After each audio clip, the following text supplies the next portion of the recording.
C'était au tour de la VIC d'être auditionnée. Il semble important de commencer par expliquer ce que fait cet organisme wallon mal connu qui s'occupe de notre santé. La VIC a 3 axes de travail. Elle s'occupe de notre santé, des personnes porteuses d'un handicap et des allocations familiales. C'est bien la population dans son ensemble qui est concernée par les politiques gérées par l'agence. Au niveau santé, elle s'occupe de la prévention et de la promotion de la santé, de l'organisation des soins de première ligne et des soins à domicile, du financement des infrastructures d'accueil et des hébergements, dont les maisons de repos. Au niveau des personnes porteuses d'un handicap, elle s'occupe de la sensibilisation et l'information aux personnes, les politiques d'accueil et d'hébergement, l'aide à l'aménagement du domicile et le financement des politiques d'emploi. L'agence a un rôle primordial pour l'ensemble des Wallonnes et des Wallons. D'ailleurs, savez-vous ce que veut dire la VIC ? C'est l'agence pour une vie de qualité. Il est donc essentiel de pouvoir les auditionner. Depuis le début de la pandémie, la VIC est en première ligne dans la gestion de la crise. Son travail a tourné autour de 5 missions. 1. La coordination. La VIC s'est occupée de la coordination entre les différents niveaux de pouvoir. 2. La surveillance des situations épidémiques dans les services des secteurs de la VIC et de la population wallonne en général, de même que l'accompagnement des situations problématiques en institutions résidentielles, ainsi que la récolte des données dans toutes les institutions gérées par la VIC. 3. Le suivi de contact. Ce système a été construit au sein d'un groupe de travail interfédéral, mais mis en pratique par la région. 4. Accompagnement des services. La VIC a créé une task force gestion des foyers épidémiques en hébergement. Ce sont des équipes mobiles qui viennent en soutien dans les maisons de repos quand il y a des cas positifs. Point 5. La communication. Au niveau local, avec les bourgmestres et les gouverneurs. La préparation et la mise en ligne des circulaires avec les consignes adéquates et les recommandations pour la gestion de la crise. Le développement d'outils de communication à destination des citoyens ou des professionnels et la mise en place de l'application Corona Alert.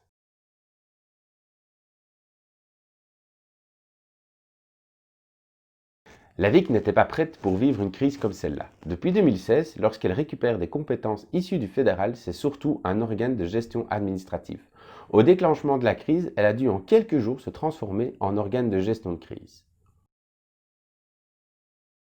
Le service de surveillance des maladies infectieuses, qui est responsable du suivi de contact, comptait 4 personnes au début de la crise. Aujourd'hui, ce sont presque 200 personnes qui assurent ce travail. Ce type d'organisation met des années à se créer et à acquérir une expertise. Malheureusement, ils n'ont pas eu ce temps. Les régions gèrent les soins de santé seulement depuis la 6e réforme de l'État. Donc toutes les régions se sont retrouvées à devoir gérer une crise sans expérience et n'ayant aucune compétence législative.